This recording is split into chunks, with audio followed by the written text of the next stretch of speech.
Today, I'm going to show you guys how to use a traditional tie down in quad.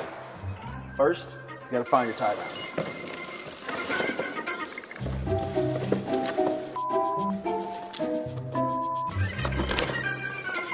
Alright, so now you got your tie down out. First thing you got to do is hook it down to a proper anchor point.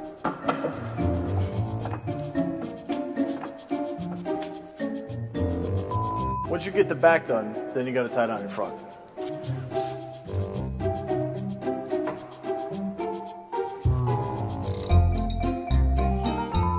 Make sure that the load is secure, give it a quick tug. You know what? I got a better idea.